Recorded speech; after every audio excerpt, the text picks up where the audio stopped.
What's the crack? I've been putting off the platinum for this game because of one scene. And it might not be the one you're thinking of. So stick around and I'll tell you what it is. Also, spoilers. And we're jumping right into it with a grown-up Ellie and her new friend, Jessie. And that's not the only new friend Ellie has. She also has a new friend called Dina, who is also her love interest. And they do romantic things together, like have snowball fights with children. And they also go on patrol together, which is where I actually get my first trophy, Tinkerer. And it's a simple enough trophy, you get it for just upgrading one of your weapons. And while them two are out on patrol, we switch over to a new player, Abby. And she is also with her friend, Owen. And Abby's after traveling a very far way to make friends with none other than Joel and Tommy. Or maybe not. After that incident, Ellie decided that she wanted to go meet Abby herself because she was too busy getting knocked out to be introduced to her. So she decided to travel all the way to Seattle to go meet her. And Dina tagged along. And while Ellie and Dina were touring around, we actually get to see Ellie play the guitar and see how good she is. And we also get to see what Dina's like on the drums. But neither of them can compare to how good I play the guitar. And not far away from where I played my masterpiece, I got my next trophy, Starter Set. And it's for finding 5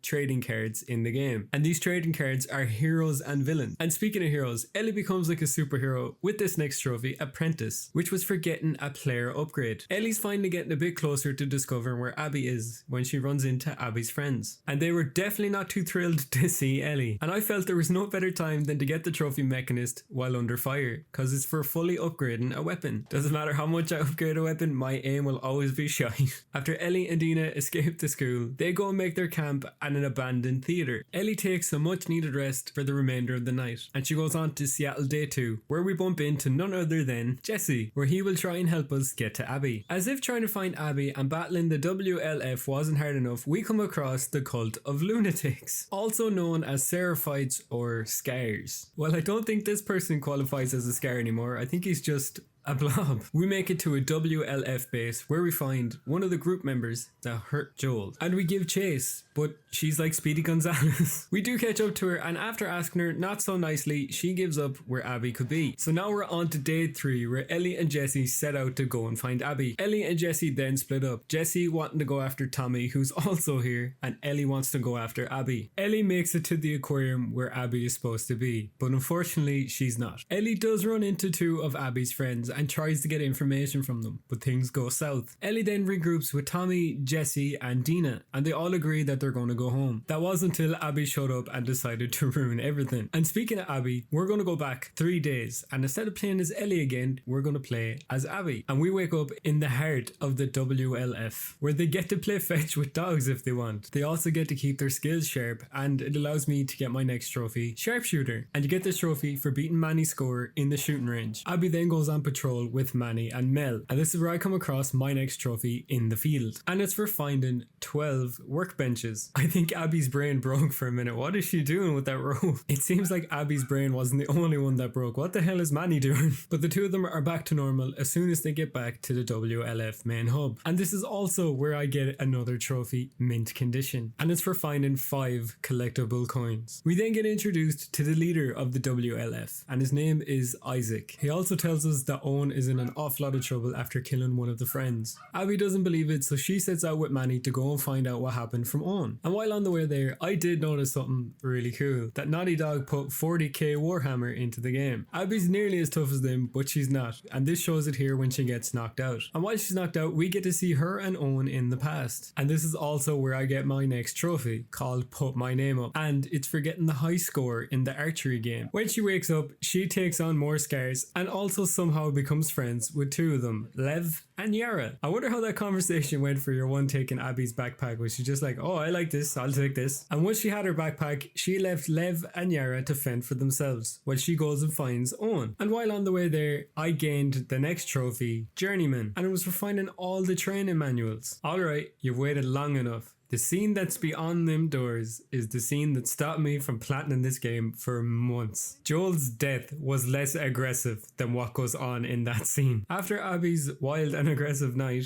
she goes back to find Lev and Yara, but she's not the only ones looking for them. Abby does find the two of them, but things aren't looking great for Yara, so Lev and Abby set out to help. And while on the move, this is where the next trophy is gained, Tools of the Trade. And the way you get this trophy is by crafting every item with Abby and Ellie. Abby then clumsily gets us an invite into what I can only describe as Hotel Hell. And it's a hotel that even Gordon Ramsay couldn't save. After making it out of Hotel Hell, we go to the hospital to help get the drugs for Yara's arm. And Nora shows us where the best stuff is, which is why I was able to get the trophy Specialist. And what you have to do to get this is learn all the player upgrades in one branch. And they did absolutely nothing to help me fight this gargantuan beast known as the Rat King. I eventually beat the beast and met it out with what I needed to give Yara. Lev then does a runner to go and tell her ma everything. So Abby has to travel with Yara all the way back to her home to find Lev. We then run into friend and foe. The friend being Manny and the foe being Tommy. Abby then forces Tommy to take what I'm sure is a much needed bath. And with him taken care of, we were on to the island where Lev and Yara live. We then get Lev and Yara and we decide to hightail it off that island because it's being attacked by the WLF. So now I have to avoid the WLF. Well, shit. So some things happened. Everything's up in flames. The WLF and Scares are killing each other. And they're also trying to kill me. But it's okay because I have a big ass gun. Well, looks like I lost my big ass gun and all my weapons. And that is some awful timing because then I had to take out what I can only describe as an Amish Terminator. Abby sees what Ellie has done at the aquarium and decides to take the fight to her. And as much as I would love to say this is how this fight ends, or even love to say that it ended like this, unfortunately it doesn't. It ends with Abby beating the absolute shit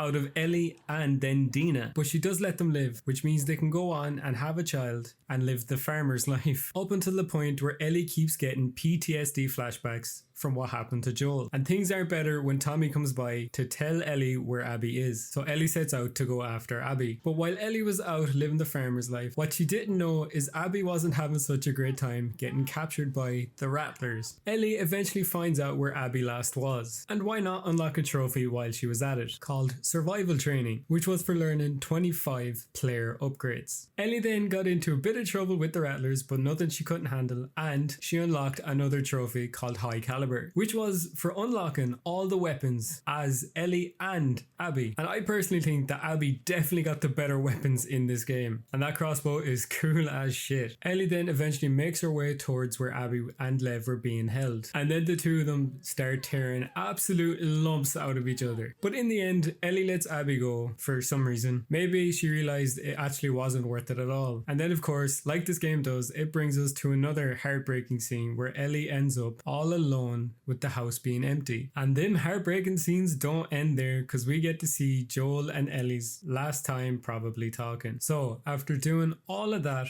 I got the trophy What I Had to Do. It's a fitting name really, and it sums it up quite well. The tragedy's not over yet because I have a few more trophies to get, which means New Game Plus. So I'm back in the game again, but this time I have a little help where I can see like a bat. But I didn't need it to help me get this next trophy, Sightseer. I got it all by myself just for exploring the downtown area of Seattle. While exploring this area, I decided to stop off in a bank and I encountered probably the funniest glitch in this game. I shouldn't have got so close to them because I actually got jump scared by this one. But back to the reason why I came in this bank in the first place, to withdraw my next trophy, so great and small, and it was for finding an engraved ring. And for some reason it reminded me of the Uncharted games. I couldn't tell you why though. And then I got a trophy in another flashback called Looks Good on You, which is got for letting Ellie place a hat on Joel's head. I didn't want Ellie to be left out, so I did manage to find her another hat so they could match. And now I'm out of the happy flashbacks and back to the cruel real world. But it's not too bad because I get the trophy Safecracker, and you can only get this by opening all the safes as Ellie and Abby. And speaking of Abby, playing as her is where the next trophy was unlocked, Relic of the Sages, and it was for finding the strange artifact. And once again, it reminds me of the Uncharted series, and this time I can tell you why. It's because it's in every single one of the games. And Abby wasn't done helping me get collectibles just yet, or trophies for that matter, like this next one, Numismatist, which was for finding all of the collectible coins. And then I collected enough scrap to get me the trophy Arms Master, which is for upgrading all of the weapons as Abby and Ellie. And since I was upgrading my weapons, I thought, why not upgrade my characters too? With this next trophy, Survival Expert, which was for learning all the player upgrades, not just as Abby, but Ellie as well. And now we're back as Ellie once again on the trail looking for Abby. And it's also where the next trophy was found, Archivist, which I acquired for finding all journal entries and artifacts. And then it was time for Ellie to finish off collecting all her cards by getting the trophy Master Set. And since I was finding everything, this is where I get the next trophy, Prepared for the Worst, which was for finding all the workbenches in the game. And then I got what was probably the saddest platinum trophy. This platinum isn't hard, it's just heavy, like emotionally. So I'm going to give it a 3 out of 10 for difficulty and a 10 out of 10 for breaking my heart. So this is the end, guys, and as sad and all as this game is, I hope you enjoyed my video. I also hope I see you in the next one. Have a good day and goodbye.